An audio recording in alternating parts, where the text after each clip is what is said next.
ਵਾਹਿਗੁਰੂ ਜੀ ਕਾ ਖਾਲਸਾ ਵਾਹਿਗੁਰੂ ਜੀ ਕੀ ਫਤਿਹ students. Yesterday we talk about how the people of the response to the movement of Mahatma Gandhi. So today we continue our topic and read about how the people of Gudam Hills response to the Mahatma Gandhi's movement. They are the tribal peasant. ਜਿਹੇ ਲੋਕਾਂ ਦੀ ਜਿਨ੍ਹਾਂ ਦੀ ਹੁਣ ਅਸੀਂ ਗੱਲ ਕਰਨ ਲੱਗੇ ਹਾਂ, ਇਹ ਕਬੀਲੇ ਦੇ ਨਾਲ ਸੰਬੰਧਿਤ ਆ। ਕਬੀਲੇ ਦੇ ਕਿਸਾਨ ਆ ਜੋ ਕਿ ਆਂਧਰਾ ਪ੍ਰਦੇਸ਼ ਦੇ ਵਿੱਚੋਂ ਗੁਦਾਮ ਹਿਲਸ ਦੇ ਵਿੱਚ ਰਹਿੰਦੇ ਆ। ਗੁਦਾਮ ਹਿਲਸ ਆਂਧਰਾ ਪ੍ਰਦੇਸ਼ ਦੇ ਵਿੱਚ ਇੱਕ ਮਿਲੀਟੈਂਟ ਇੱਕ ਆਤੰਕਵਾਦੀ ਗਰੁੱਪ ਜੋ ਕਿ ਗੁਰੀਲਾ ਯੁੱਧ ਨੀਤੀ ਦੇ ਨਾਲ ਯੁੱਧ ਲੜਦਾ ਹੈ। ਅਜਿਹੇ ਲੋਕਾਂ ਦਾ ਪਸਾਰ ਹੋਇਆ। ਗੁਰੀਲਾ ਯੁੱਧ ਨੀਤੀ ਹੁੰਦੀ ਹੈ ਕਿ ਛਿਪ ਕੇ ਅਚਾਨਕ ਕਿਤੇ ਸਡਨਲੀ ਹਮਲਾ ਕਰ ਦੇਣਾ, ਉਹਨਾਂ ਨੂੰ ਨੁਕਸਾਨ ਪਹੁੰਚਾਉਣ ਤੋਂ ਬਾਅਦ ਨਾ ਵਾਪਸ ਫਿਰ ਸੇਫਲੀ ਆਪਣੀ ਜਗ੍ਹਾ ਦੇ ਉੱਪਰ ਜਾ ਕੇ ਛੁਪ ਜਾਣਾ। ਬ੍ਰਿਟਿਸ਼ ਡਿਨਾਈਡ ਪੀਪਲ, ਅੰਗਰੇਜ਼ਾਂ ਨੇ ਬ੍ਰਿਟਿਸ਼ ਲੋਕਾਂ ਨੇ ਆਮ ਜਿਹੜੇ ਜੰਗਲਾਂ ਦੇ ਕੋਲ ਰਹਿਣ ਵਾਲੇ ਲੋਕ ਜਿਨ੍ਹਾਂ ਦੀ ਲਾਈਫ ਜੰਗਲਾਂ ਦੇ ਨਾਲ ਰਿਲੇਟਡ ਹੀ, ਅਜਿਹੇ ਲੋਕਾਂ ਨੂੰ ਜੰਗਲਾਂ ਵਿੱਚ ਫੋਰੈਸਟ ਵਿੱਚ ਐਂਟਰ ਕਰਨ ਤੋਂ ਮਨ੍ਹਾ ਕਰ ਦਿੱਤਾ ਅਤੇ ਨਾਲ ਦੀ ਨਾਲ ਉਹਨਾਂ ਦੇ ਉੱਪਰ ਪਾਬੰਦੀ ਲਾ ਦਿੱਤੀ ਗਈ ਕਿ ਤੁਸੀਂ ਜੰਗਲਾਂ ਦੇ ਕਿਸੇ ਵੀ ਤਰ੍ਹਾਂ ਦੇ product, fruits, rubber, roots, wood etcetera ਤੁਸੀਂ ਕੁਝ ਵੀ ਯੂਜ਼ ਨਹੀਂ ਕਰ ਸਕਦੇ। ਫੋਰੈਸਟ ਨੂੰ ਸਟੇਟ ਦੀ ਪ੍ਰੋਪਰਟੀ ਜਿਹੜਾ ਡਿਕਲੇਅਰ ਕਰ ਦਿੱਤਾ ਗਿਆ। ਇੱਕ ਤਾਂ ਇਹਨਾਂ ਦੇ ਉੱਪਰ ਹੁਣ ਪਾਬੰਦੀ ਲਗਾ ਦਿੱਤੀ ਗਈ, ਨਾਲ ਦੀ ਨਾਲ ਇਹਨਾਂ ਦੇ ਕੋਲੋਂ ਜ਼ਬਰਦਸਤੀ ਬੇਗਾਰ ਦੇ ਤੌਰ 'ਤੇ ਕੰਮ ਕਰਵਾਇਆ ਜਾਣ ਲੱਗਾ। ਫੋਰੈਸਟ ਦੇ ਕੋਲ ਹੀ ਬ੍ਰਿਟਿਸ਼ ਡਿਵੈਲਪਮੈਂਟ ਵਾਸਤੇ ਜੋ ਵੀ ਰੋਡਸ ਵਗੈਰਾ ਬਣਾਉਂਦੇ ਪਏ ਸੀ, ਉਹਨਾਂ ਰੋਡਸ ਦੇ ਵਿੱਚ ਲੇਬਰ ਦੇ ਤੌਰ 'ਤੇ ਇਹਨਾਂ ਲੋਕਾਂ ਨੂੰ ਵਰਕ ਕਰਨ ਲਈ ਫੋਰਸ ਮਜਬੂਰ ਕੀਤਾ ਗਿਆ। ਅਲੂਰੀ ਸੀਤਾਰਾਮ ਰਾਜੂ, ਅਜਿਹੇ ਇਲਾਕੇ ਦੇ ਵਿੱਚ ਇੱਕ ਪਰਸਨ ਦਾ ਨਾਮ ਦਿੱਤਾ ਉਹਨਾਂ ਅਲੂਰੀ ਸੀਤਾਰਾਮ ਰਾਜੂ। ਇਸ ਪਰਸਨ ਨੇ ਜਿਹੜਾ ਗੁਦਾਮ ਹਿਲਸ ਦੇ ਵਿੱਚ ਮੂਵਮੈਂਟ ਨੂੰ ਲੀਡ ਕੀਤਾ ਹੈ। He claimed he had a special power as, ਉਸਨੇ ਆਪਣੇ ਆਪ ਨੂੰ ਤਾਕਤਵਰ ਵਿਖਾਉਣ ਵਾਸਤੇ ਜਾਂ ਤਾਕਤਵਰ ਦਰਸਾਉਣ ਲਈ ਲੋਕਾਂ ਨੂੰ ਆਪਣੇ ਨਾਲ ਜੋੜਨ ਲਈ ਕਿਹਾ ਕਿ ਉਹਦੇ ਵਿੱਚ ਕੋਈ ਖਾਸ ਜਿਹੜੀਆਂ ਪਰਮਾਤਮਾ ਵੱਲੋਂ ਸ਼ਕਤੀਆਂ ਮਿਲੀਆਂ ਉਹਨੂੰ। He could make the correct astrological prediction ਹੁੰਦਾ ਹੈ ਭਵਿੱਖਬਾਣੀ ਕਰਨਾ। ਐਸਟਰੋਲੋਜੀਕਲ ਜੇ ਆਪਾਂ ਗ੍ਰਹਿਾਂ ਵਗੈਰਾ, ਰਾਸ਼ੀ ਵਗੈਰਾ ਬਾਰੇ ਆਪਾਂ ਯਕੀਨ ਕਰਦੇ ਹਾਂ, ਉਸਨੇ ਕਿਹਾ ਕਿ ਉਹ ਆਉਣ ਵਾਲੇ ਸਮੇਂ ਦੀ ਜਿਹੜਾ ਵਾ ਸਹੀ ਤੌਰ 'ਤੇ ਕਰੈਕਟ ਏਰੀਆ ਪ੍ਰੈਡਿਕਸ਼ਨ ਭਵਿੱਖਬਾਣੀ ਕਰ ਸਕਦਾ ਹੈ। ਹੀਲ ਪੀਪਲ, ਲੋਕਾਂ ਦਾ ਜਿਹੜਾ ਜ਼ਖਮ ਆ ਉਹਨਾਂ ਨੂੰ ਭਰ ਸਕਦਾ ਹੈ, ਠੀਕ ਕਰ ਸਕਦਾ ਹੈ। He could survive even bullet shots, ਅਗਰ ਉਸ ਨੂੰ ਗੋਲੀ ਵੱਜ ਵੀ ਜਾਂਦੀ ਹੈ, ਬੁਲੇਟ ਲੱਗ ਜਾਂਦੀ ਉਹਦੇ, ਉਹ ਤਾਂ ਵੀ ਜੀਵਤ ਰਹਿ ਸਕਦਾ ਹੈ। He talked about the greatness of Mahatma Gandhi and inspired by the non cooperation, ਕਹਿੰਦੇ ਉਹ ਮਹਾਤਮਾ ਗਾਂਧੀ ਦੀ ਮਹਾਤਮਾ ਬਾਰੇ ਅਕਸਰ ਗੱਲਾਂ ਕਰਦਾ ਅਤੇ ਮਹਾਤਮਾ ਗਾਂਧੀ ਵੱਲੋਂ ਚਲਾਏ ਗਏ ਨਾਨ ਕੋਆਪਰੇਸ਼ਨ ਅਸਹਿਯੋਗ ਅੰਦੋਲਨ ਦੇ ਬਾਰੇ ਲੋਕਾਂ ਨੂੰ ਦੱਸਦਾ। ਇਸ ਦੇ ਉੱਪਰ ਉਹ ਬਹੁਤ ਹੀ ਜਿਹੜਾ ਮੋਟੀਵੇਟ ਇੰਸਪਾਇਰ ਹੋਇਆ ਸੀ। ਬਟ ਹੀ ਅਸੈਟਡ, ਪਰ ਉਸਦਾ ਜਿਹੜਾ ਨਾਨ ਕੋਆਪਰੇਸ਼ਨ ਦੇ ਇੱਕ ਆਈਡੀਆ ਦੇ ਨਾਲ ਸਹਿਮਤ ਨਹੀਂ ਸੀ। ਉਹਦਾ ਮੰਨਣਾ ਸੀ ਕਿ ਅਗਰ ਇੰਡੀਆ ਨੇ ਆਜ਼ਾਦੀ ਲੈਣੀ ਆ ਅਤੇ ਉਸ ਵਾਸਤੇ ਅਸੀਂ ਸ਼ਾਂਤੀ ਦੇ ਤਰੀਕੇ ਦੇ ਨਾਲ ਨਹੀਂ, ਨੋਨ ਵਾਇਲੈਂਸ ਤਰੀਕੇ ਦੇ ਨਾਲ, ਜ਼ਬਰਦਸਤੀ ਫੋਰਸ ਜ਼ੋਰ ਅਜਮਾਈ ਦੇ ਤਰੀਕੇ ਨਾਲ ਆਜ਼ਾਦੀ ਪ੍ਰਾਪਤ ਕਰ ਸਕਦੇ ਹਾਂ। ਇਸ ਦੇ ਗਰੁੱਪ ਨੇ ਕੀ ਕੀਤਾ, ਪੁਲਿਸ ਸਟੇਸ਼ਨ ਦੇ ਉੱਪਰ ਹਮਲਾ ਕਰਨਾ ਸ਼ੁਰੂ ਕਰ ਦਿੱਤਾ। ਜਿੱਥੇ ਵੀ ਇਹਨਾਂ ਨੂੰ ਅੰਗਰੇਜ਼ ਲੋਕ, ਬ੍ਰਿਟਿਸ਼ ਲੋਕ ਮਿਲਦੇ, ਉਹਨਾਂ ਦਾ ਕਤਲ ਕਰ ਦੇਣਾ, ਉਹਨਾਂ ਨੂੰ ਨੁਕਸਾਨ ਪਹੁੰਚਾ ਦੇਣਾ ਅਤੇ ਵਾਪਸ ਗੁਰੀਲਾ ਯੁੱਧ ਨੀਤੀ ਦੇ ਅਨੁਸਾਰ ਆਪਣੀ ਜਗ੍ਹਾ ਉੱਪਰ ਜਾ ਕੇ ਛਿਪ ਜਾਣਾ। ਰਾਜੂ ਵਾਜ਼ ਕੈਪਚਰਡ ਐਂਡ ਐਕਸੀਕਿਊਟਡ ਇਨ ਦਾ 1924, ਅਖੀਰ ਅੰਗਰੇਜ਼ਾਂ ਦੇ ਨਾਲ ਝੜਪਾਂ ਦੇ ਦੌਰਾਨ 1924 ਦੇ ਵਿੱਚ ਰਾਜੂ ਨੂੰ ਗ੍ਰਿਫਤਾਰ ਕਰਕੇ ਫਾਂਸੀ ਦੀ ਸਜ਼ਾ ਦੇ ਦਿੱਤੀ ਗਈ। And over time become A folk hero, ਸਮੇਂ ਦੇ ਨਾਲ ਫਿਰ ਰਾਜੂ ਦੀਆਂ ਜਿਹੜੀਆਂ ਕਹਾਣੀਆਂ ਲੋਕ ਆਪਣੇ ਜਿਹੜੇ ਸਟੂਡੈਂਟਸ ਨਹੀਂ, ਉਹਨਾਂ ਦੇ ਚਾਈਲਡ ਸੀ, ਅਗਲੀ ਜਨਰੇਸ਼ਨ ਹੀ, ਛੋਟੇ ਬੱਚੇ, ਉਹਨਾਂ ਨੂੰ ਮੋਟੀਵੇਟ ਕਰਨ ਵਾਸਤੇ ਸੁਣਾਉਣ ਲੱਗੇ।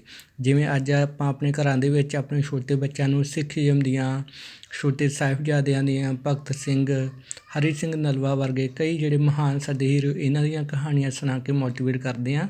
ਇਸੇ ਤਰੀਕੇ ਦੇ ਨਾਲ ਲੋਕਾਂ ਨੇ ਆਪਣੇ ਬੱਚਿਆਂ ਨੂੰ ਮੋਟੀਵੇਟ ਕਰਨ ਵਾਸਤੇ ਰਾਜੂ ਦੀਆਂ, ਪੂਰਾ ਨਾਮ ਜਿਸ ਦਾ ਹੈ ਅਲੂਰੀ ਸੀਤਾਰਾਮ ਰਾਜੂ, ਇਸ ਦੀਆਂ ਕਹਾਣੀਆਂ ਸੁਣਾ ਕੇ ਮੋਟੀਵੇਟ ਕਰਨਾ ਸ਼ੁਰੂ ਕਰ ਦਿੱਤਾ। ਨੈਕਸਟ ਆ ਜਾਂਦਾ ਸਾਡੇ ਕੋਲ ਸਵਰਾਜ ਇਨ ਦਾ ਪਲਾਂਟੇਸ਼ਨ। ਇਸ ਦਾ ਮਤਲਬ ਕਿ ਬਾਗਾਂ ਦੇ ਵਿੱਚ ਜਿਹੜੇ ਲੋਕ ਖੇਤੀ ਕਰਦੇ ਉਹਨਾਂ ਵਾਸਤੇ ਸਵਰਾਜ ਦੇ ਕੀ ਵਿਚਾਰ ਸੀ। ਪਲਾਂਟੇਸ਼ਨ ਖੇਤੀ ਹੁੰਦੀ ਹੈ ਇੱਕ ਅਜਿਹੀ ਟਾਈਪ ਐਗਰੀਕਲਚਰ ਜਿਵੇਂ ਕਿ ਟੀ ਪਲਾਂਟ, ਕੋਟਨ ਵਗੈਰਾ, ਕੌਫੀ ਵਗੈਰਾ ਫਸਲ ਲਗਾਈ ਹੁੰਦੀ ਹੈ। ਜੋ ਫਸਲ ਐਗਰੀਕਲਚਰ ਜਿਹੜੀ ਆ ਹਜ਼ਾਰਾਂ 1000 ਏਕੜ ਕਿੱਲਿਆਂ ਤੱਕ ਸੇਮ ਹੀ ਫਸਲ ਉਗਾਈ ਜਾਂਦੀ ਆ। ਪਲਾਂਟਸ ਹੁੰਦੇ ਆ, ਉਸ ਪਲਾਂਟਸ ਦੇ ਆਪਾਂ ਅੱਗੇ ਲੱਗਣ ਵਾਲੇ ਫਰੂਟਸ ਜਿਹੜੇ ਉਹ ਕੱਟ ਕੇ ਯੂਜ਼ ਕਰਦੇ ਹਾਂ, ਨਾ ਕਿ ਪੂਰਾ ਪਲਾਂਟ ਕੱਟੀਦਾ ਹੈ। ਜਿਵੇਂ ਚਾਹ ਪੱਤੀ ਨੂੰ ਲੱਗਣ ਵਾਲੇ ਟਰੀ ਨੂੰ ਲੱਗਣ ਵਾਲੇ ਪੱਤੇ ਵਗੈਰਾ ਇਹਦੇ ਲੀਵਸ ਉਹ ਯੂਜ਼ ਕਰਦੇ ਹਾਂ। ਜੇ ਖੇਤੀਬਾੜੀ ਮੋਸਟਲੀ ਜਿਹੜਾ ਉਹਨਾਂ ਏਰੀਆ ਦੇ ਵਿੱਚ ਕੀਤੀ ਜਾਂਦੀ ਹੈ ਜਿੱਥੇ ਐਨੂਅਲ ਰੇਨਫਾਲ ਦੀ ਕੁਆਂਟਿਟੀ ਕਾਫੀ ਜ਼ਿਆਦਾ ਹੋਵੇ। ਨਾਲ ਦੀ ਨਾਲ ਅਜਿਹੇ ਇਲਾਕਿਆਂ ਦੇ ਵਿੱਚ ਜੋ ਕਿ ਹਿਲੀ ਏਰੀਆ ਹੋਵੇ, ਵਾਟਰ ਹੈ ਜਿਹੜਾ ਇੱਕ ਜਗ੍ਹਾ 'ਤੇ ਰੁਕਾ ਨਾ ਰਹੇ, ਵਾਟਰ ਜਿਹੜਾ ਫਲੋ ਅੱਗੇ ਤੁਰਿਆ ਜਾਵੇ। ਅਜਿਹੇ ਇਲਾਕਿਆਂ ਦੇ ਵਿੱਚ ਹੁਣ ਲੋਕਾਂ ਲਈ ਨਾਨ ਕੋਆਪਰੇਸ਼ਨ ਦਾ ਮੀਨਿੰਗ ਕੀ ਸੀ? Worker had their own notion of swaraj. Notion meaning ਹੁੰਦਾ ਹੈ ਵਿਚਾਰ। ਕਹਿੰਦੇ ਪਲਾਂਟੇਸ਼ਨ ਇਹਨਾਂ ਫਾਰਮਾਂ ਦੇ ਵਿੱਚ, ਬਾਗਾਂ ਦੇ ਵਿੱਚ ਕੰਮ ਕਰਨ ਵਾਲੇ ਵਰਕਰ ਵਾਸਤੇ ਸਵਰਾਜ ਦਾ, ਆਜ਼ਾਦੀ ਦਾ ਆਪਣਾ ਇੱਕ ਵੱਖਰਾ ਵਿਚਾਰ ਸੀ। ਇਹਨਾਂ ਵਰਕਰਾਂ ਵਾਸਤੇ ਆਜ਼ਾਦੀ ਕੀ ਸੀ? Worker in Assam meant to move freely in and out. ਇਹਨਾਂ ਵਰਕਰ ਲਈ ਆਜ਼ਾਦੀ ਦਾ ਮਤਲਬ ਸੀ ਅਸੀਂ ਅੰਦਰ ਅਤੇ ਬਾਹਰ ਬਿਨਾਂ ਕਿਸੇ ਰੋਕ ਟੋਕ ਦੇ ਘੁੰਮ ਫਿਰ ਸਕਦੇ ਹਾਂ। ਉਹਨਾਂ ਦਾ ਅਜਿਹਾ ਵਿਚਾਰ ਕਿਉਂ ਸੀ? ਕਿਉਂਕਿ 1859 ਦੇ ਵਿੱਚ ਗੌਰਮੈਂਟ ਨੇ ਇੱਕ ਐਕਟ ਬਣਾਇਆ ਸੀ ਜਿਸ ਦੇ ਅਨੁਸਾਰ ਪਲਾਂਟੇਸ਼ਨ ਇਹਨਾਂ ਬਾਗਾਂ ਦੇ ਵਿੱਚ ਕੰਮ ਕਰਨ ਵਾਲੇ ਵਰਕਰ ਜਿਹੜੇ ਲੇਬਰਮੈਨ ਸੀ ਉਹ ਆਪਣੇ ਮਾਲਕ ਦੀ ਪਰਮਿਸ਼ਨ ਤੋਂ ਬਗੈਰ ਇਸ ਬਾਗ ਤੋਂ ਬਾਹਰ ਨਹੀਂ ਜਾ ਸਕਦੇ। ਇੱਥੋਂ ਤੱਕ ਬੇਸ਼ੱਕ ਉਹਨਾਂ ਦੇ ਘਰ, ਉਹਨਾਂ ਦੇ ਆਪਣਾ ਪਰਿਵਾਰ ਜਿਹੜਾ 2 ਜਾਂ 3 ਕਿਲੋਮੀਟਰ ਦੂਰ ਰਹਿੰਦਾ ਹੈ, ਉਹਨਾਂ ਨੂੰ ਮਿਲਣ ਵੀ ਇਹ ਆਪਣੇ ਮਾਲਕ ਦੀ ਆਗਿਆ ਤੋਂ ਬਿਨਾਂ ਨਹੀਂ ਸੀ ਜਾ ਸਕਦੇ। ਨੈਕਸਟ ਆ ਜਾਂਦਾ ਆਫਟਰ ਹੀ head of the non cooperation. ਜਦੋਂ ਕਹਿੰਦੇ ਇਹਨਾਂ ਲੋਕਾਂ ਨੂੰ ਨਾਨ ਕੋਆਪਰੇਸ਼ਨ ਅੰਦੋਲਨ ਦਾ ਪਤਾ ਲੱਗਾ, ਹਜ਼ਾਰਾਂ ਵਰਕਰ ਨੇ ਜਿਹੜਾ ਵਾ ਆਪਣੀ ਅਥਾਰਟੀ, ਆਪਣੇ ਮਾਲਕਾਂ ਦੀ ਆਗਿਆ ਮੰਨਣ ਤੋਂ ਇਨਕਾਰ ਕਰ ਦਿੱਤਾ ਅਤੇ ਇਹਨਾਂ ਬਾਗਾਂ ਨੂੰ ਛੱਡ ਕੇ ਆਪਣੇ ਘਰਾਂ ਵੱਲ ਨੂੰ ਤੁਰਨੇ ਸ਼ੁਰੂ ਹੋ ਗਏ, ਜਾਣਾ ਸ਼ੁਰੂ ਹੋ ਗਏ। ਦੇ ਬਲੀਵਡ, ਉਹਨਾਂ ਦਾ ਮੰਨਣਾ ਸੀ ਕਿ ਗਾਂਧੀ ਰਾਜ ਜਿਹੜਾ ਆਏਗਾ, ਜਿਸ ਰਾਜ ਦੇ ਅਧੀਨ ਸਾਨੂੰ ਆਪਣੇ ਪਿੰਡਾਂ ਦੇ ਵਿੱਚ ਖੇਤੀਬਾੜੀ ਕਰਨ ਵਾਸਤੇ ਜ਼ਮੀਨ ਮਿਲ ਜਾਵੇਗੀ। ਦੇ ਨੈਵਰ ਰੀਚ ਦੇਅਰ ਡੈਸਟੀਨੇਸ਼ਨ। ਪਰ ਬਾਈ ਬੈਡ ਲੱਕ, ਮਾੜੀ ਕਿਸਮਤ ਨੂੰ ਇਹ ਲੋਕ ਆਪਣੇ ਘਰਾਂ ਦੇ ਵਿੱਚ ਨਹੀਂ ਪਹੁੰਚ ਪਾਉਂਦੇ, ਆਪਣੇ ਟੀਚੇ ਦੇ ਡੈਸਟੀਨੇਸ਼ਨ 'ਤੇ ਨਹੀਂ ਪਹੁੰਚਦੇ। ਕਿਉਂਕਿ ਜਿਹੜੀਆਂ ਟ੍ਰੇਨਸ ਦੇ ਵਿੱਚ ਇਹ ਜਾ ਰਹੇ ਸੀ, ਉਹਨਾਂ ਟ੍ਰੇਨ ਦੀ ਸਟੀਮਰ ਜਿਹੜੇ ਇੰਜਨ ਸੀ, ਇਹਨਾਂ ਸਾਰੇ ਲੋਕਾਂ ਨੇ ਜਿਹੜਾ ਹੜਤਾਲ ਕਰ ਦਿੱਤੀ, ਸਟ੍ਰਾਈਕ 'ਤੇ ਚੱਲ ਗਏ। ਜਦੋਂ ਇਹ ਸਟ੍ਰਾਈਕ 'ਤੇ ਚੱਲ ਗਏ, ਰੇਲਾਂ ਰੁਕ ਗਈਆਂ, ਪੁਲਿਸ ਨੇ ਆ ਕੇ ਇਹਨਾਂ ਲੋਕਾਂ ਨੂੰ ਫੜ ਲਿਆ ਅਤੇ ਬਰਟਲੀ ਬੁਰੇ ਤਰੀਕੇ ਦੇ ਨਾਲ ਇਹਨਾਂ ਨੂੰ ਮਾਰਿਆ ਕੁੱਟਿਆ। The vision of these movements were not defined by the Congress program, so the different groups interpreted term Swaraj in their own way। ਇਹਦਾ ਮਤਲਬ ਇਹ ਹੈ ਕਿ ਕਹਿੰਦੇ ਕਾਂਗਰਸ ਨੇ ਜਿਹੜਾ ਇਹ ਨਾਨ ਕੋਆਪਰੇਸ਼ਨ ਮੂਵਮੈਂਟ ਸ਼ੁਰੂ ਦੇ ਕਰ ਦਿੱਤਾ ਸੀ, ਪਰ ਇਹਦਾ ਟੀਚਾ ਕੀ ਆ, ਵਿਜ਼ਨ ਕੀ ਆ, ਕਿਵੇਂ ਚਲਾਉਣਾ ਹੈ, ਅਜਿਹੇ ਸਵਾਲਾਂ ਦਾ ਲੋਕਾਂ ਨੂੰ ਪੂਰੀ ਤਰ੍ਹਾਂ ਜਵਾਬ ਨਹੀਂ ਸੀ ਮਿਲਿਆ, ਪੂਰੀ ਤਰ੍ਹਾਂ ਲੋਕਾਂ ਨੂੰ ਜਿਹੜਾ ਤਿਆਰ ਨਹੀਂ ਸੀ ਕੀਤਾ ਗਿਆ। ਇਸ ਕਰਕੇ ਹਰ ਤਰ੍ਹਾਂ ਦੇ ਗਰੁੱਪ ਸੀ, ਜਿਵੇਂ ਆਪਾਂ ਪਿੱਛੇ ਪੜ੍ਹਾਏ ਅਵਧ ਦੇ ਪੀਪਲ ਸੀ ਜਾਂ ਟਰਾਈਬਲ ਪੀਪਲ ਸੀ ਜਾਂ ਹੁਣ ਪਲਾਂਟੇਸ਼ਨ ਦੀ ਗੱਲ ਕਰਦੇ ਪਏ ਹਾਂ, ਇਹਨਾਂ ਸਾਰੇ ਲੋਕਾਂ ਨੇ ਤਾਂ ਕਰਕੇ ਸਵਰਾਜ ਦੀ ਆਪਣੀ ਆਪਣੀ ਡੈਫੀਨੇਸ਼ਨ ਤਿਆਰ ਕਰ ਲਈ। ਨੈਕਸਟ ਤੁਹਾਡੇ ਕੋਲ ਇੱਕ ਫਿਗਰ 5 ਆਏਗੀ ਜੇ ਕਿ ਇੱਕ ਇੰਸੀਡੈਂਟ ਨੂੰ ਦਰਸਾਉਂਦੀ ਪਈ ਹੈ। ਇਸ ਪਿਕਚਰ ਨੂੰ ਜਿਹੜਾ ਥੋੜ੍ਹਾ ਜਿਹਾ ਡੀਪਲੀ ਜਿਹੜਾ ਦੇਖ ਲੈਣਾ। Now you remember in the non cooperation movement we read about the 3 different stories. Like first we read about people of Awadh, then we read about people of Godam Hills, third we read about worker of the plantation. Next topic we have the second movement started by the Mahatma Gandhi. That movement's name was civil disobedience. Towards civil or disobedience मतलब disobedience ਹੁੰਦਾ ਹੈ ਆਗਿਆ ਭੰਗ ਕਰਨਾ, ਕਾਨੂੰਨ ਤੋੜਨਾ, civil ਆਗਿਆ ਭੰਗ ਕਾਨੂੰਨ ਵੱਲ ਜਾਣਾ। In February 1922, Mahatma Gandhi decided to withdraw the non-cooperation movement due to the violation in some places. ਹੁਣ ਜੋ ਮੈਂ ਤੁਹਾਨੂੰ ਕਿਹਾ ਸੀ ਕਿ ਫਿਗਰ 5 ਜਿਹੜੇ ਇਹਨੂੰ ਥੋੜ੍ਹਾ ਜਿਹਾ ਡੀਪਲੀ ਦੇਖਣਾ, ਉਹ ਫਿਗਰ ਜਿਹੜੀ ਆ ਇੱਕ ਇੰਸੀਡੈਂਟ ਨੂੰ ਦੱਸਦੀ ਪਈ ਹੈ ਜੋ ਇਸ ਪੁਆਇੰਟ ਨੂੰ ਐਕਸਪਲੇਨ ਕਰੇਗੀ ਕਿ ਮਹਾਤਮਾ ਗਾਂਧੀ ਨੇ ਨਾਨ ਕੋਆਪਰੇਸ਼ਨ ਮੂਵਮੈਂਟ ਜਿਹੜਾ ਆਪਣਾ ਬੰਦ ਕਿਉਂ ਕੀਤਾ। ਫੈਬਰਰੀ 1922 ਦੇ ਵਿੱਚ ਮਹਾਤਮਾ ਗਾਂਧੀ ਨੇ ਆਪਣਾ ਮੂਵਮੈਂਟ ਇਸ ਕਰਕੇ ਬੰਦ ਕਰ ਦਿੱਤਾ ਸੀ ਕਿਉਂਕਿ ਜੋ ਫਿਗਰ 5 ਦੇ ਵਿੱਚ ਦੱਸਿਆ ਗਿਆ ਹੈ, ਚੌਰੀ ਚੌਰਾ ਨਾਮ ਦੀ ਇੱਕ ਜਗ੍ਹਾ ਹੈ ਜੋ ਕਿ ਯੂਪੀ ਦੇ ਵਿੱਚ ਗੋਰਖਪੁਰ ਇਲਾਕੇ ਦੇ ਕੋਲ ਆ। ਇਸ ਇਲਾਕੇ ਦੇ ਵਿੱਚ ਪੀਜ਼ੈਂਟ ਕਿਸਾਨਾਂ ਨੇ ਪੁਲਿਸ ਥਾਣੇ 'ਤੇ ਹਮਲਾ ਕਰਕੇ ਉਸ ਪੁਲਿਸ ਥਾਣੇ ਨੂੰ ਜਿਹੜੀ ਆ ਫਾਇਰ ਦੇ ਹਵਾਲੇ ਕਰ ਦਿੱਤਾ, ਜਿਸ ਵਿੱਚ ਤਕਰੀਬਨ 22 ਪੁਲਿਸ ਐਮਪਲੋਇਜ਼ ਸੀ ਜਿਹੜੇ ਉਹਨਾਂ ਦੀ ਡੈਥ ਹੋ ਜਾਂਦੀ ਆ ਜਦੋਂ ਮਹਾਤਮਾ ਗਾਂਧੀ ਨੂੰ ਇਸ ਘਟਨਾ ਦਾ, ਇਸ ਇੰਸੀਡੈਂਟ ਦਾ ਪਤਾ ਲੱਗਦਾ, ਮਹਾਤਮਾ ਗਾਂਧੀ ਨੂੰ ਦੁੱਖ ਹੁੰਦਾ ਹੈ ਕਿ ਮੇਰੇ ਮੂਵਮੈਂਟ ਦੇ ਵਿੱਚ ਵਾਇਓਲੇਸ਼ਨ ਹੋ ਰਹੀ ਆ। ਅਜਿਹੀਆਂ ਘਟਨਾਵਾਂ ਨੂੰ ਵੇਖ ਕੇ ਪਹਿਲਾਂ ਵੀ ਉਹਨੂੰ ਪਤਾ ਲੱਗਾ ਕਿ ਅਵਧ ਦੇ ਵਿੱਚ, ਫਿਰ ਗੁਦਾਮ ਹਿਲਸ, ਫਿਰ ਪਲਾਂਟੇਸ਼ਨ ਵਰਕਰ, ਇਹਨਾਂ ਸਾਰਿਆਂ ਨੇ ਵਾਇਓਲੇਸ਼ਨ ਕੀਤੀ ਆ। ਅਜਿਹੀਆਂ ਵਾਇਓਲੇਸ਼ਨ ਦੀਆਂ ਜਿਹੜੀਆਂ ਇੰਸੀਡੈਂਟਸ ਦੇਖ ਕੇ ਮਹਾਤਮਾ ਗਾਂਧੀ ਨੇ ਆਪਣਾ ਅੰਦੋਲਨ ਜਿਹੜਾ ਉਹਨੂੰ ਬੰਦ ਕਰ ਦਿੱਤਾ। ਸੈਕਿੰਡ ਪੁਆਇੰਟ ਹੈ ਸਾਡੇ ਕੋਲ, some Congress leader wanted to participate in the election to the provincial council that had been set by Government of India Act of 1919। ਜਦੋਂ ਅੰਦੋਲਨ ਬੰਦ ਕਰ ਦਿੱਤਾ ਗਿਆ ਉਸ ਤੋਂ ਬਾਅਦ ਕਾਂਗਰਸ ਦੇ ਸਾਰੇ ਮੈਂਬਰ ਜਿਹੜਾ ਇਹਨਾਂ ਦੇ ਆਪਸ ਦੇ ਵਿੱਚ ਕੁਝ ਇਸ਼ੂ ਸਾਹਮਣੇ ਆਉਣੇ ਸ਼ੁਰੂ ਹੋ ਗਏ। ਮਤਲਬ ਇਹਨਾਂ ਦੇ ਆਪਸ ਵਿੱਚ ਮਤਭੇਦ ਆ ਗਏ, ਇਹਨਾਂ ਦੀ ਆਪਸ ਵਿੱਚ ਓਪੀਨੀਅਨ ਜਿਹੜੀ ਇੱਕ ਦੂਸਰੇ ਨਾਲ ਮੈਚ ਨਹੀਂ ਸੀ ਕਰਦੀ। ਕਾਂਗਰਸ ਦੇ ਕੁਝ ਲੀਡਰ ਸੀ ਜਿਹੜਾ ਉਹਨਾਂ ਦਾ ਮੰਨਣਾ ਸੀ ਗੌਰਮੈਂਟ ਵੱਲੋਂ 1919 ਦੇ ਵਿੱਚ ਐਕਟ ਬਣਾ ਕੇ ਜਿਹੜੀ ਹੈ ਕੌਂਸਲ ਦੀ ਨਿਊ ਇਲੈਕਸ਼ਨ ਵਾਸਤੇ ਨਿਊ ਰੂਲਸ ਤਿਆਰ ਕੀਤੇ ਗਏ। ਉਹਨਾਂ ਅਨੁਸਾਰ ਸਾਨੂੰ ਵੀ ਕੌਂਸਲ ਦੀ ਇਲੈਕਸ਼ਨ ਵਿੱਚ ਭਾਗ ਲੈਣਾ ਚਾਹੀਦਾ ਹੈ, ਪਾਰਟੀਸਪੇਟ ਕਰਨਾ ਚਾਹੀਦਾ ਹੈ। ਪਰ ਨਾਨ ਕੋਆਪਰੇਸ਼ਨ ਮੂਵਮੈਂਟ ਤੋਂ ਪਹਿਲਾਂ ਸਾਰੇ ਮੈਂਬਰਸ ਜਿਹੜੇ ਇਸ ਗੱਲ ਨੂੰ ਸਹਿਮਤ ਹੋ ਗਏ ਅਸੀਂ ਇਲੈਕਸ਼ਨ ਦੇ ਵਿੱਚ ਭਾਗ ਨਹੀਂ ਲਵਾਂਗੇ। ਹੁਣ ਫਿਰ ਕੁਝ ਮੈਂਬਰ ਕਹਿਣ ਲੱਗ ਗਿਆ ਕਿ ਸਾਨੂੰ ਇਲੈਕਸ਼ਨ ਦੇ ਵਿੱਚ ਪਾਰਟੀਸਪੇਟ ਕਰਨਾ ਚਾਹੀਦਾ ਹੈ। ਜਦੋਂ ਕੁਝ ਮੈਂਬਰਾਂ ਨੇ ਫਿਰ ਇਲੈਕਸ਼ਨ ਦੇ ਵਿੱਚ ਪਾਰਟੀਸਪੇਟ ਕਰਨ ਦੀ ਗੱਲ ਕੀਤੀ ਆ, ਕਾਂਗਰਸ ਦੇ ਕੁਝ ਮੈਂਬਰ ਨਾਰਾਜ਼ ਹੋ ਕੇ, ਜਿਵੇਂ ਕਿ ਇਹਨਾਂ ਦੇ ਵਿੱਚੋਂ ਇੱਕ ਸੀ CR ਦਾਸ, ਇੱਕ ਸੀ ਮੋਤੀ ਲਾਲ ਨਹਿਰੂ, ਇਹਨਾਂ ਦੋਨਾਂ ਨੇ ਅਲੱਗ ਹੋ ਕੇ ਕਾਂਗਰਸ ਤੋਂ ਇੱਕ ਆਪਣੀ ਨਵੀਂ ਪਾਰਟੀ ਬਣਾ ਲਈ ਜਿਸ ਦਾ ਨਾਮ ਰੱਖਿਆ ਗਿਆ ਸਵਰਾਜ ਪਾਰਟੀ। ਨੈਕਸਟ ਇਹਦੇ ਵਿੱਚ ਆ ਜਾਂਦਾ ਸਾਡੇ ਕੋਲ ਜਵਾਹਰ ਲਾਲ ਨਹਿਰੂ, ਸੁਭਾਸ਼ ਚੰਦਰ। ਇਹ ਵੀ ਕਾਂਗਰਸ ਦੇ ਨਾਲ ਨਾਰਾਜ਼ ਹੋ ਕੇ ਕਹਿੰਦੇ ਕਿ ਸਾਨੂੰ ਅੰਦੋਲਨ ਬੰਦ ਕਰਨ ਦੀ ਜਗ੍ਹਾ ਜਾਂ ਇਲੈਕਸ਼ਨ ਵਾਲੀ ਸਾਈਡ ਦੀ ਜਾਣ ਦੀ ਜਗ੍ਹਾ ਇੱਕ ਅਜਿਹੇ ਅੰਦੋਲਨ ਨੂੰ ਪੂਰੇ ਉਗਰਵਾਦੀ ਤਰੀਕੇ ਨਾਲ ਪੂਰੀ ਤੇਜ਼ੀ ਦੇ ਨਾਲ ਅੱਗੇ ਵਧਾਉਣਾ ਚਾਹੀਦਾ ਹੈ। ਇਸੇ ਤਰੀਕੇ ਨਾਲ ਫਿਰ 1920 ਤੋਂ ਅੰਦੋਲਨ, ਨਾਨ ਕੋਆਪਰੇਸ਼ਨ ਅੰਦੋਲਨ ਬੰਦ ਕਰਨ ਤੋਂ ਬਾਅਦ ਵਰਲਡ ਵਾਈਡ ਦੁਨੀਆ ਦੇ ਵਿੱਚ ਕੁਝ ਅਜਿਹੀਆਂ ਘਟਨਾ ਵਾਪਰੀਆਂ ਜਿਨ੍ਹਾਂ ਨੇ ਭਾਰਤ ਦੀ ਪੋਲੀਟਿਕਸ, ਭਾਰਤ ਦੀ ਰਾਜਨੀਤੀ ਨੂੰ ਪੂਰੀ ਤਰ੍ਹਾਂ ਪ੍ਰਭਾਵਿਤ ਕੀਤਾ। ਐਗਜ਼ਾਮਪਲ ਦੇ ਤੌਰ 'ਤੇ 1929 ਔਰ 30 ਪੂਰੇ ਵਰਲਡ ਦੇ ਵਿੱਚ ਜਿਹੜਾ ਵਾ ਇਕਨੋਮਿਕਲ ਸਿਚੁਏਸ਼ਨ ਜਿਹੜੀ ਆ ਬਹੁਤ ਨੀਚੇ ਆ ਚੁੱਕੀ, ਡਿਕਰੀਜ਼ ਹੋ ਚੁੱਕੀ ਸੀ। ਆਮ ਬੰਦਾ ਕਿ ਅਮੀਰ ਬੰਦੇ ਵਾਸਤੇ ਵੀ ਆਪਣਾ ਘਰ ਦਾ ਗੁਜ਼ਾਰਾ ਕਰਨਾ ਜਿਹੜਾ ਮੁਸ਼ਕਿਲ ਹੋ ਰਿਹਾ ਹੈ, ਜਿਹਨੂੰ ਨਾਮ ਦਿੱਤਾ ਗਿਆ ਆਰਥਿਕ ਮੰਦਵਾੜਾ ਬੋਲਿਆ ਜਾਂਦਾ ਹੈ, ਆਰਥਿਕ ਮੰਦੀ ਕਹਿ ਦਿੰਦੇ ਆ ਜੀ। ਇਹਦਾ ਆਉਣ ਦਾ ਕਾਰਨ ਕੀ, ਬਾਰ-ਬਾਰ ਦੋ ਵਾਰੀ ਵਰਲਡ ਵਾਰ ਹੋ ਚੁੱਕੀ ਹੈ, ਇੱਕ ਵਾਰ ਵਰਲਡ ਵਾਰ ਹੋ ਚੁੱਕੀ ਹੈ। ਉਸ ਤੋਂ ਬਾਅਦ ਬਹੁਤ ਜ਼ਿਆਦਾ ਨੁਕਸਾਨ ਹੋਇਆ ਹੈ। ਕੋਈ ਟ੍ਰੀਟੀ ਸੰਧੀਆਂ ਹੋਈਆਂ ਜਿਹਦੇ ਅਨੁਸਾਰ ਹਾਰੇ ਹੋਏ ਦੇਸ਼ਾਂ ਨੂੰ ਪੂਰੀ ਤਰ੍ਹਾਂ ਦਬਾਉਣ ਦੀ ਕੋਸ਼ਿਸ਼ ਕੀਤੀ ਹੈ। ਜਿੱਤੇ ਹੋਏ ਦੇਸ਼ਾਂ ਦੇ ਕੋਲ ਧਨ ਦੀ ਬਹੁਤਾਤ ਵਾਧੂ ਹੋ ਗਿਆ ਹੈ, ਹਾਰੇ ਦੇਸ਼ਾਂ ਦੇ ਕੋਲ ਕਮੀ ਆ ਗਈ। ਅਜਿਹੀਆਂ ਸਿਚੁਏਸ਼ਨ ਦੇ ਵਿੱਚ ਪੂਰੇ ਵਰਲਡ ਦੇ ਵਿੱਚ ਆਰਥਿਕ ਮੰਦੀ ਆ ਗਈ ਆ, ਅਮੀਰਾਂ ਨੂੰ ਜਿਹੜਾ ਆਪਣਾ ਗੁਜ਼ਾਰਾ ਕਰਨਾ ਔਖਾ ਲੱਗ ਰਿਹਾ ਹੈ। ਅਜਿਹੇ ਹਾਲਾਤਾਂ ਦਾ ਇਫੈਕਟ ਜਿਹੜਾ ਪ੍ਰਭਾਵ ਭਾਰਤ ਦੇ ਉੱਪਰ ਹੀ ਪਿਆ ਹੈ।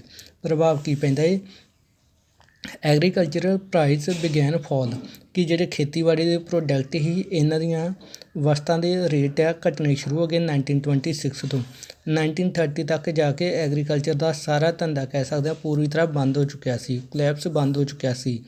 ਪੀਜੈਂਟ ਫਾਊਂਡ ਇਟ ਡਿਫੀਕਲਟ, ਕਿਸਾਨਾਂ ਨੂੰ ਆਪਣੀ ਫਸਲ ਵੇਚਣ ਵਾਸਤੇ ਮੁਸ਼ਕਿਲ ਆ ਰਹੀ ਸੀ ਕਿਉਂਕਿ ਲੋਕਾਂ ਦੇ ਕੋਲ ਪੈਸੇ ਦੀ ਕਮੀ ਹੋਈ। ਲੋਕ ਸਿਰਫ ਆਪਣੇ ਘਰ ਦੇ ਵਿੱਚ ਜੋ ਅਨਾਜ ਹੈਗਾ ਸੀ ਉਹਦੇ ਨਾਲ ਹੀ ਗੁਜ਼ਾਰਾ ਕਰ ਰਹੇ ਸੀ ਜਾਂ ਕੁਛ ਭੁੱਖੇ ਮਰ ਰਹੇ ਸੀ। ਉਹਨਾਂ ਕੋਲ ਸਸਤੇ ਰੇਟ 'ਤੇ ਅਨਾਜ ਖਰੀਦਣ ਵਾਸਤੇ ਕੋਈ ਪੈਸਾ ਨਹੀਂ ਸੀ। ਕਿਸਾਨਾਂ ਦੀ ਫਸਲ ਤਾਂ ਵਿਕ ਨਹੀਂ ਰਹੀ ਪਰ ਗੌਰਮੈਂਟ ਵੱਲੋਂ ਉਹਨਾਂ ਨੂੰ ਜ਼ਬਰਦਸਤੀ ਜ਼ਮੀਨ ਦਾ ਟੈਕਸ ਦੇਣ ਵਾਸਤੇ ਮਜਬੂਰ ਕੀਤਾ ਜਾਂਦਾ ਸੀ। ਅਜਿਹੇ ਹਾਲਾਤਾਂ ਦੇ ਵਿੱਚ ਸਾਡਾ ਦੇਸ਼ ਬੜੀ ਤੇਜ਼ੀ ਨਾਲ ਇੱਕ ਫਿਰ ਵੱਖਰੇ ਨਵੇਂ ਅੰਦੋਲਨ ਵੱਲ ਵੱਧ ਰਿਹਾ ਸੀ। ਅਗੇਂਸਟ ਦਿਸ ਬੈਕਗਰਾਊਂਡ ਇਸੇ ਸਮੇਂ ਦੌਰਾਨ ਜਿਹੜਾ ਇੰਗਲੈਂਡ ਦੇ ਵਿੱਚ ਟਰੋਏ ਗੌਰਮੈਂਟ ਨੇ ਇੱਕ ਨਵਾਂ ਕਾਨੂੰਨ ਬਣਾਇਆ। ਇੱਕ ਨਵਾਂ ਕਾਨੂੰਨ ਬਣਾ ਕੇ ਉਹਨਾਂ ਨੇ ਸਰ ਜੌਹਨ ਸਾਈਮਨ ਨੂੰ ਇੰਡੀਆ ਦੇ ਵਿੱਚ ਭੇਜਿਆ ਹੈ। ਇਸ ਕਮਿਸ਼ਨ ਨੂੰ ਭੇਜਿਆ ਕਿ ਇੰਡੀਆ ਦੇ ਵਿੱਚ ਜਾ ਕੇ ਸਿਚੁਏਸ਼ਨ ਦਾ ਪਤਾ ਲਗਾਇਆ ਜਾਵੇ ਕਿ ਉੱਥੇ ਕੌਨਸਟੀਟਿਊਸ਼ਨ ਕਿਵੇਂ ਵਰਕ ਕਰਦਾ ਪਿਆ ਹੈ, ਉਸ ਕੌਨਸਟੀਟਿਊਸ਼ਨ ਦੇ ਵਿੱਚ ਕਿਹੜੀ ਕਿਹੜੀ ਇੰਪਰੂਵਮੈਂਟ ਕਰਨ ਦੀ ਲੋੜ ਆ। ਇਹ ਹੁਣ ਆਇਆ ਅਤੇ ਇੰਡੀਆ ਦੇ ਵਿੱਚ ਕਮੀਆਂ ਲੱਭਣ ਵਾਸਤੇ ਆਇਆ ਸੀ। ਇੰਡੀਆ ਨੂੰ ਇਸ ਦਾ ਸਵਾਗਤ ਕਰਨਾ ਚਾਹੀਦਾ ਹੈ ਪਰ ਇਸ ਕਮਿਸ਼ਨ ਦੇ ਵਿੱਚ ਇੱਕ ਚੀਜ਼ ਦੀ ਕਮੀ ਸੀ ਜਿਹਦਾ ਕਰਕੇ ਲੋਕ ਜਾਂ ਭਾਰਤ ਦੇ ਇੰਡੀਆ ਦੇ ਪੋਲੀਟੀਕਲ ਲੀਡਰ ਸੀ ਸਾਰੇ ਇਹਦੇ ਅਗੇਂਸਟ ਹੋ ਗਏ। ਕਮੀ ਕੀ ਸੀ ਕਿ ਇਸ ਕਮਿਸ਼ਨ ਦੇ ਵਿੱਚ ਟੋਟਲ 7 ਮੈਂਬਰ ਸੀ। 7 ਦੇ 7 ਮੈਂਬਰ ਜਿਹੜੇ ਬ੍ਰਿਟਿਸ਼ ਸੀ, ਇਹਦੇ ਵਿੱਚ ਕੋਈ ਵੀ ਮੈਂਬਰ ਇੰਡੀਆ ਦਾ ਨਾਂ ਲਿਆ ਗਿਆ। ਇਸ ਗੱਲ ਤੋਂ ਨਾਰਾਜ਼ ਹੋ ਕੇ ਕਾਂਗਰਸ ਦੇ ਜਾਂ ਦੇਸ਼ ਦੇ ਵਿੱਚ ਹੋਰ ਛੋਟੀਆਂ ਛੋਟੀਆਂ ਜਿਹੜੀਆਂ ਪਾਰਟੀਆਂ ਫਾਰਮਡ ਸੀ, ਅੰਦੋਲਨ ਕਰਨ ਵਾਲੇ ਲੋਕ ਹੀ, ਉਹਨਾਂ ਨੇ ਸਾਈਮਨ ਕਮਿਸ਼ਨ ਦਾ ਬਾਈਕਾਟ ਕਰ ਦਿੱਤਾ। ਅਤੇ ਸਾਈਮਨ ਕਮਿਸ਼ਨ ਦੇ ਪੀਪਲ ਜਿਹੜੇ ਵੀ ਇਲਾਕੇ ਦੇ ਵਿੱਚ ਗਏ ਉੱਥੇ ਹਮੇਸ਼ਾ ਹੀ ਅਜਿਹੀ ਸਲੋਗਨ ਦੇ ਨਾਅਰੇ ਲੱਗਦੇ ਰਹੇ, ਸਾਈਮਨ ਕਮਿਸ਼ਨ ਗੋ ਬੈਕ। ਅਜਿਹੇ ਨਾਅਰਿਆਂ ਸਮੇਂ ਇਹਦਾ ਵਿਰੋਧ ਕਰਦੇ ਸਮੇਂ ਹੀ ਜਿਹੜਾ ਵਾ 1928 ਨੂੰ ਲਾਲਾ ਲਾਜਪਤ ਰਾਏ ਦੀ ਡੈਥ ਹੋ ਜਾਂਦੀ ਹੈ। ਲੋਕਾਂ ਨੂੰ ਸ਼ਾਂਤ ਕਰਵਾਉਣ ਵਾਸਤੇ ਉਸ ਸਮੇਂ ਦਾ ਜੋ ਇੰਡੀਆ ਦਾ ਵਾਇਸਰਾਏ ਸੀ ਲਾਰਡ ਇਰਵਨ, ਉਸਨੇ ਇੱਕ ਅਨਾਊਂਸਮੈਂਟ ਕੀਤੀ ਹੈ ਅਕਤੂਬਰ 1929 ਦੇ ਵਿੱਚ ਕਿ ਇੰਡੀਆ ਨੂੰ ਜਿਹੜਾ ਡੋਮੀਨਨ ਸਟੇਟ ਇੱਕ ਸੁਤੰਤਰ ਰਾਜ ਦਾ ਦਰਜਾ ਦੇ ਦਿੱਤਾ ਜਾਏਗਾ। ਇਹ ਰਾਊਂਡ ਟੇਬਲ ਕਾਨਫਰੰਸ ਕਿ ਮਹਾਤਮਾ ਗਾਂਧੀ ਦੇ ਨਾਲ ਇੱਕ ਟੇਬਲ ਕਾਨਫਰੰਸ ਕੀਤੀ ਜਾਏਗੀ, ਉਹਦੇ ਨਾਲ ਲੋਕਾਂ ਦੇ ਮੁੱਦੇ ਆ ਜਿਹੜੇ ਜੋ ਵੀ ਲੋਕਾਂ ਦੇ ਥੋਟਸ ਆ ਜਾਂ ਉਹਦੀਆਂ ਪ੍ਰੋਬਲਮਸ ਆ ਉਹਨਾਂ ਨੂੰ ਵਿਚਾਰਿਆ ਜਾਏਗਾ। But this did not satisfy Congress, and in December 1929, under Jawaharlal Nehru, Congress formalized the demand of the Purna Swaraj. ਕਹਿੰਦੇ ਪਰ ਫਿਰ ਵੀ ਕਾਂਗਰਸ ਦੇ ਲੋਕ ਇਹਨਾਂ ਦੋਨੋਂ ਗੱਲਾਂ ਦੇ ਨਾਲ ਸੈਟਿਸਫਾਈ ਨਹੀਂ ਹੋਏ, ਕਿਉਂਕਿ ਡੋਮੀਨੈਂਟ ਸਟੇਟ ਦਾ ਦਰਜਾ ਕਦੋਂ ਦਿੱਤਾ ਜਾਏਗਾ? ਅਨਸਪੈਸੀਫਾਈਡ ਫਿਊਚਰ, ਅਨਸਪੈਸੀਫਿਕ ਕੋਈ ਦੱਸਿਆ ਨਿਸ਼ਚਿਤ ਸਮਾਂ ਨਹੀਂ ਦੱਸਿਆ ਕਿ ਕਦੋਂ ਤੁਹਾਡੇ ਇੰਡੀਆ ਨੂੰ ਅਜਿਹਾ ਦਰਜਾ ਦਿੱਤਾ ਜਾ ਸਕਦਾ ਹੈ। ਸੋ ਜਵਾਹਰ ਲਾਲ ਨਹਿਰੂ ਦੀ ਅਗਵਾਈ ਵਿੱਚ ਜਦੋਂ ਕਾਂਗਰਸ ਦਾ ਸੈਸ਼ਨ ਹੋਇਆ ਲਾਹੌਰ ਦੇ ਵਿੱਚ ਦਸੰਬਰ 1929 ਨੂੰ, ਇਸ ਸੈਸ਼ਨ ਦੇ ਵਿੱਚ ਹੁਣ ਜਵਾਹਰ ਲਾਲ ਨਹਿਰੂ ਨੇ ਆਪਣੇ ਲੀਡਰਾਂ ਸਾਹਮਣੇ ਪੂਰਨ ਸਵਰਾਜ ਮਤਲਬ ਕੰਪਲੀਟ ਫਰੀਡਮ ਦਾ ਗੋਲ ਆ ਸਾਹਮਣੇ ਰੱਖਿਆ। ਪੂਰਨ ਸਵਰਾਜ ਦਾ ਮਤਲਬ ਪਹਿਲਾਂ ਤਾਂ ਜਦੋਂ ਹੁਣ ਕਾਂਗਰਸ ਦੇ ਲੀਡਰਾਂ ਦੀ ਬ੍ਰਿਟਿਸ਼ ਨਾਲ ਕੋਈ ਗੱਲਬਾਤ ਹੁੰਦੀ ਸੀ, ਉਹਨਾਂ ਵੱਲੋਂ ਹਮੇਸ਼ਾ ਬ੍ਰਿਟਿਸ਼ ਦੇ ਕੋਲੋਂ ਕੁਛ ਇੰਪਰੂਵਮੈਂਟ, ਕੋਈ ਲਾਅ ਜਿਹੜੇ ਉਹਨਾਂ ਇੰਪਰੂਵ ਕਰਨ ਵਾਸਤੇ ਲੋਕਾਂ ਨੂੰ ਕੋਈ ਕਨਵਿੰਸ, ਕੋਈ ਸਹੂਲਤਾਂ ਦੇਣ ਦੀ ਗੱਲ ਕੀਤੀ ਜਾਂਦੀ। ਮਤਲਬ ਉਹਨਾਂ ਦੇਸ਼ ਦੇ ਵਿੱਚੋਂ ਜਾਣ ਵਾਸਤੇ ਨਹੀਂ ਕਿਹਾ ਜਾਂਦਾ, ਸਿਰਫ ਆਪਣੇ ਐਮਪਾਇਰ ਨੂੰ, ਰਾਜ ਨੂੰ ਥੋੜ੍ਹਾ ਜਿਹਾ ਇੰਪਰੂਵ ਕਰਨ ਦੀ ਗੱਲ ਕਰਦੇ ਸੀ। ਪਰ ਹੁਣ ਜਿਹੜਾ ਕਾਂਗਰਸ ਦਾ ਸੈਸ਼ਨ ਲਾਹੌਰ ਦੇ ਵਿੱਚ ਹੋਇਆ, ਇਹਦੇ ਵਿੱਚ ਯਾਦ ਰੱਖਣਾ ਕਿਉਂਕਿ ਇਹ 1 ਮਾਰਕਸ ਕੁਐਸਚਨ ਆ ਸਕਦਾ ਹੈ ਕਿ ਲਾਹੌਰ ਸੈਸ਼ਨ ਦੇ ਵਿੱਚ ਕਾਂਗਰਸ ਵੱਲੋਂ ਪੂਰਨ ਸਵਰਾਜ ਦੀ ਡਿਮਾਂਡ ਕੀਤੀ ਗਈ ਸੀ, ਜੋ ਕਿ ਦਸੰਬਰ 1929 ਨੂੰ ਹੋਇਆ ਸੀ। ਇਹਦਾ ਪ੍ਰਧਾਨ ਜਵਾਹਰ ਲਾਲ ਨਹਿਰੂ, ਪਲੇਸ ਲਾਹੌਰ। ਠੀਕ ਹੈ, ਨੈਕਸਟ ਇਹਦੇ ਵਿੱਚ ਆ ਜਾਂਦਾ ਸਾਡੇ ਕੋਲ ਇਟ ਵਾਜ਼ ਡਿਕਲੇਅਰ 26 ਜਨਵਰੀ 1930। ਹੁਣ ਕਾਂਗਰਸ ਦਾ ਸੈਸ਼ਨ ਹੋਇਆ ਜਦੋਂ ਇਹਨਾਂ ਪੂਰਨ ਸਵਰਾਜ ਦੀ ਮੰਗ ਕੀਤੀ, ਇਹਨਾਂ ਵੱਲੋਂ ਡਿਕਲੇਅਰ ਕੀਤਾ ਗਿਆ ਕਿ ਆਉਣ ਵਾਲੇ ਸਮੇਂ 'ਚ ਅਸੀਂ 26 ਜਨਵਰੀ 1930 ਨੂੰ ਆਪਣਾ ਇੰਡੀਪੈਂਡੈਂਟ ਡੇ ਮਨਾਵਾਂਗੇ। ਤਾਂ ਕਰਕੇ ਸਾਡਾ ਹੁਣ ਆਪਣਾ ਕੌਨਸਟੀਟਿਊਸ਼ਨ ਜੋ ਆਪਾਂ 26 ਜਨਵਰੀ ਨੂੰ ਸੈਲੀਬਰੇਟ ਕਰਦੇ ਹਾਂ। ਅਸਲ ਦੇ ਵਿੱਚ ਸਾਡਾ ਕੌਨਸਟੀਟਿਊਸ਼ਨ ਜਿਹੜਾ ਵਾ 26 ਨਵੰਬਰ 1949 ਨੂੰ ਫਾਊਂਡ ਬਣ ਕੇ ਤਿਆਰ ਹੋ ਚੁੱਕਾ ਸੀ। ਪਰ ਹੁਣ ਸਾਡੇ ਦੇਸ਼ ਦੇ ਲੋਕਾਂ ਨੇ, ਲੀਡਰ ਸੀ ਜਵਾਹਰ ਲਾਲ ਨਹਿਰੂ ਵਰਗੇ ਜਿਹੜੇ, ਉਹਨਾਂ ਨੇ 26 ਜਨਵਰੀ 1930 ਨੂੰ ਪਹਿਲਾ ਇੰਡੀਪੈਂਡੈਂਟ ਡੇ ਜਿਹੜਾ ਡਿਕਲੇਅਰ ਕੀਤਾ ਸੀ। ਇਸ ਦਿਨ ਦੀ ਯਾਦ ਦੇ ਵਿੱਚ 26 ਨਵੰਬਰ ਨੂੰ ਕੌਨਸਟੀਟਿਊਸ਼ਨ ਬਣਨ ਦੇ ਬਾਵਜੂਦ ਵੀ ਇਸ ਨੂੰ ਇੰਪਲੀਮੈਂਟ 26 ਜਨਵਰੀ 1950 ਨੂੰ ਕੀਤਾ ਗਿਆ। ਠੀਕ ਹੈ, but the celebration attracted very little attention. ਕਹਿੰਦੇ ਜਵਾਹਰ ਲਾਲ ਨਹਿਰੂ ਵੱਲੋਂ ਇੱਕ ਸੈਲੀਬ੍ਰੇਸ਼ਨ ਤਾਂ ਕੀਤੀ ਗਈ, ਲੋਕਾਂ ਨੂੰ ਸੱਦਾ ਦਿੱਤਾ ਗਿਆ ਆਜ਼ਾਦੀ ਦਿਵਸ ਮਨਾਉਣ ਦਾ, ਪਰ ਬਹੁਤ ਹੀ ਘੱਟ ਲੋਕਾਂ ਨੇ ਜਿਹੜਾ ਇਸ ਵਿੱਚ ਪਾਰਟੀਸਪੇਟ ਕੀਤਾ, ਇਹਦੇ ਵੱਲ ਘੱਟ ਧਿਆਨ ਦਿੱਤਾ। ਨੈਕਸਟ ਸਾਡੇ ਕੋਲ ਆ ਜਾਂਦਾ ਹੈ, ਨੈਕਸਟ ਗੱਲ ਕਰਨ ਤੋਂ ਪਹਿਲਾਂ ਗੱਲ ਕਰਦੇ ਕਿ ਲੋਕਾਂ ਨੇ ਇਹਦਾ ਸਾਥ ਘੱਟ ਕਿਉਂ ਦਿੱਤਾ ਸੀ, ਕਿਉਂਕਿ ਬਹੁਤ ਸਾਰੇ ਲੋਕ ਜਦੋਂ ਮਹਾਤਮਾ ਗਾਂਧੀ ਨੇ ਨਾਨ ਕੋਆਪਰੇਸ਼ਨ ਮੂਵਮੈਂਟ ਆਪਣਾ ਬੰਦ ਕੀਤਾ ਸੀ, ਮਹਾਤਮਾ ਗਾਂਧੀ ਦੇ ਨਾਲ ਨਾਰਾਜ਼ ਹੋ ਗਏ ਸੀ ਕਿ ਅਗਰ ਸਾਡਾ ਦੇਸ਼ ਆਜ਼ਾਦੀ ਵੱਲ ਵੱਧ ਰਿਹਾ ਹੈ ਕਿ ਥੋੜ੍ਹੀਆਂ ਬਹੁਤੀਆਂ ਵਾਇਓਲੇਸ਼ਨ ਦੀਆਂ ਇੰਸੀਡੈਂਟ ਦੇਖ ਕੇ ਮਹਾਤਮਾ ਗਾਂਧੀ ਨੂੰ ਆਪਣੇ ਮੂਵਮੈਂਟ ਜਿਹੜਾ ਬੰਦ ਨਹੀਂ ਕਰਨਾ ਚਾਹੀਦਾ। ਇਸ ਕਰਕੇ ਲੋਕ ਨਾਰਾਜ਼ ਸੀ, ਉਹਨਾਂ ਨੇ ਇਸ ਮੂਵਮੈਂਟ ਦਾ ਜਾਂ ਇਸ ਸੈਲੀਬ੍ਰੇਸ਼ਨ ਦਾ ਥੋੜ੍ਹਾ ਜਿਹਾ ਘੱਟ ਫੇਵਰ ਲਿਆ ਅਤੇ ਆਪਣੇ ਵਰਕ ਦੇ ਨਾਲ ਹੀ ਜੁੜੇ ਰਹੇ। ਨੈਕਸਟ ਸਾਡੇ ਕੋਲ ਆ ਜਾਂਦਾ ਹੈ 3.1 salt march and civil disobedience movement. Salt ਨਮਕ ਮਾਰਚ ਅਤੇ ਸਿਵਲ ਆਗਿਆ ਭੰਗ ਅੰਦੋਲਨ।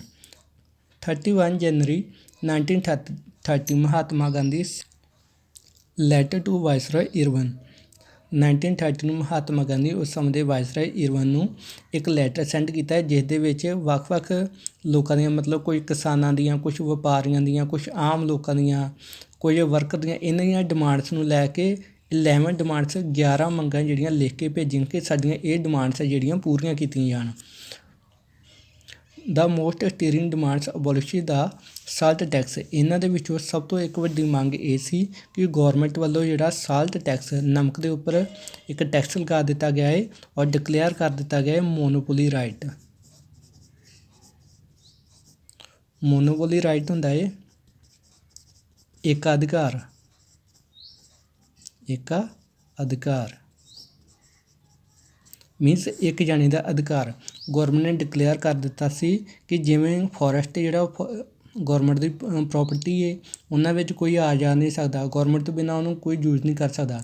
ਇਸੇ ਤਰ੍ਹਾਂ ਡਿਕਲੇਅਰ ਕਰ ਦਿੱਤਾ ਕਿ ਸੀ ਦੇ ਕੋਲ, ਸਮੁੰਦਰ ਦੇ ਕੋਲ ਰਹਿਣ ਵਾਲੇ ਲੋਕ ਖੁਦ ਆਪਣਾ ਨਮਕ ਤਿਆਰ ਨਹੀਂ ਕਰ ਸਕਦੇ, ਉਹਨਾਂ ਨੂੰ ਨਹੀਂ ਵਰਤ ਸਕਦੇ।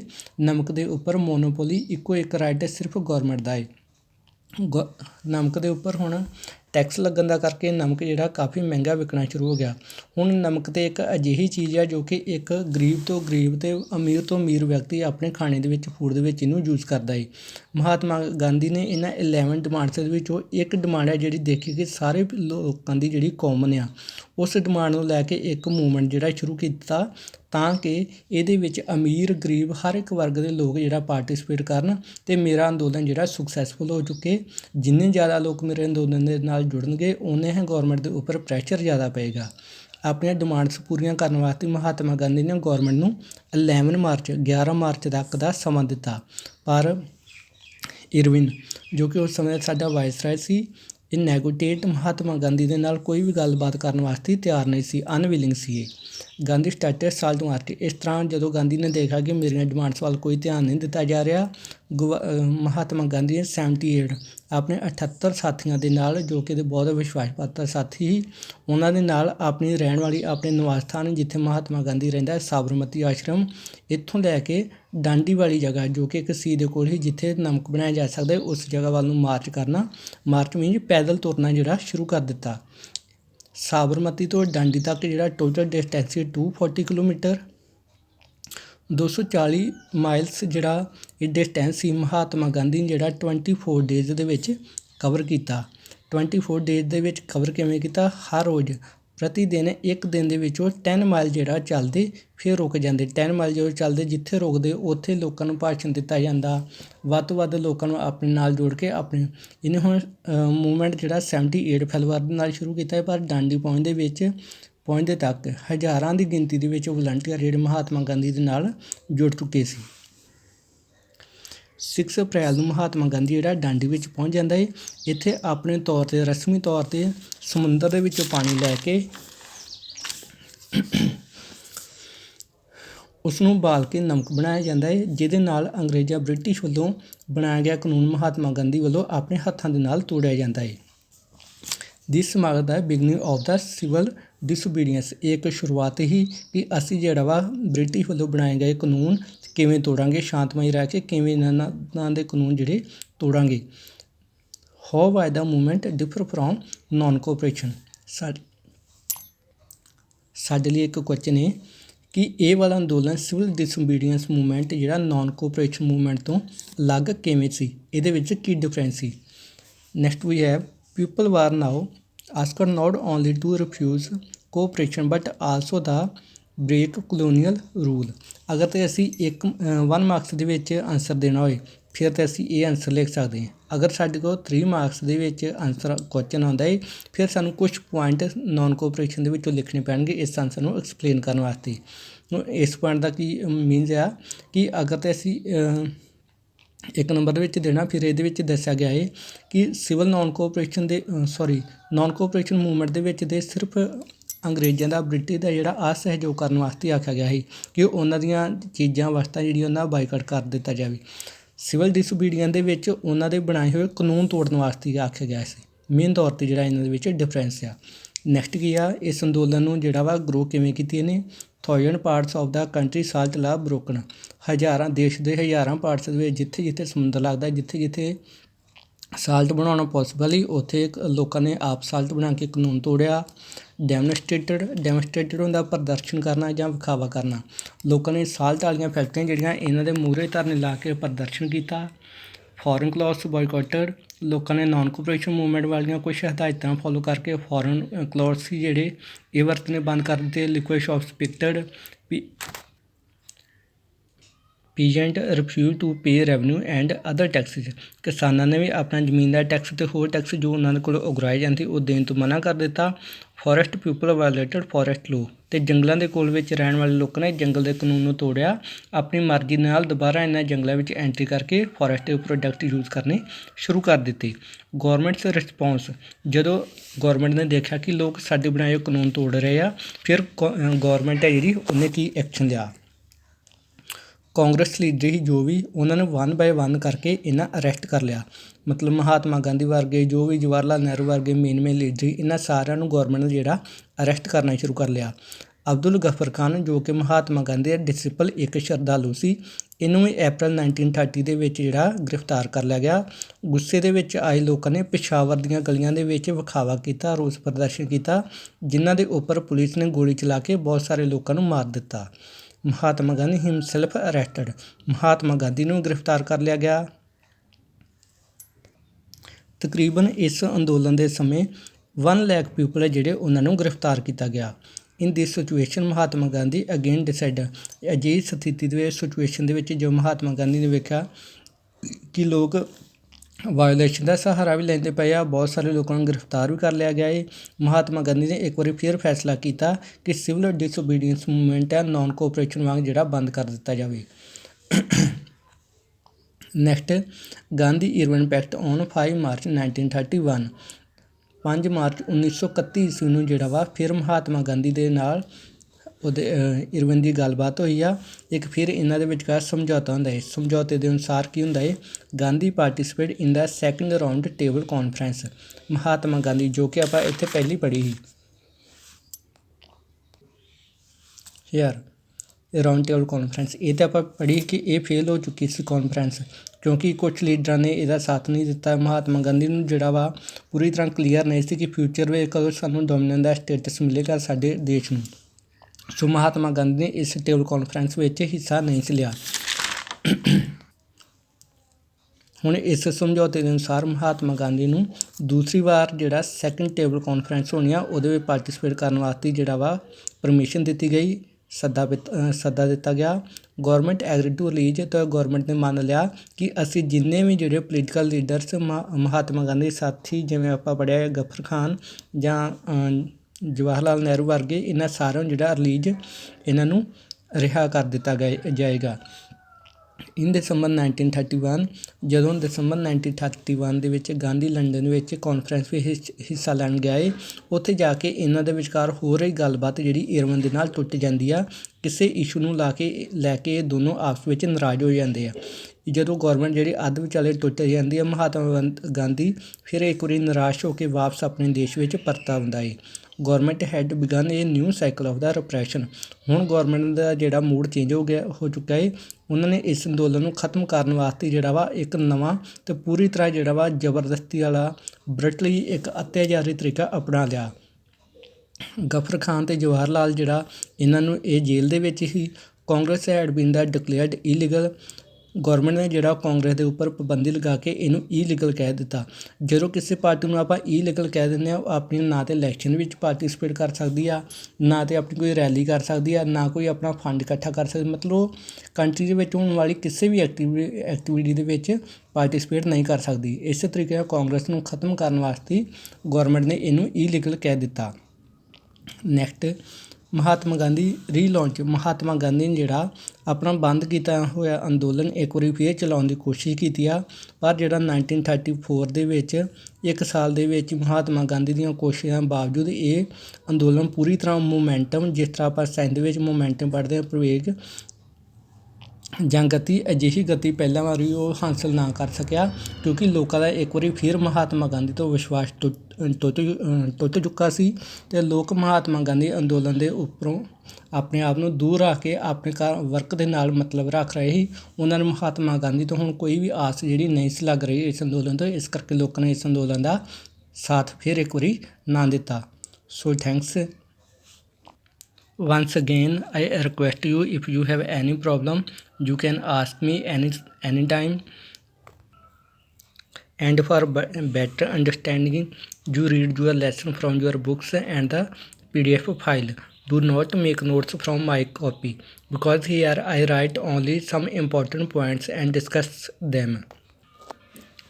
I hope you take your study serious and study at your home in better way and take help your parents and your teachers.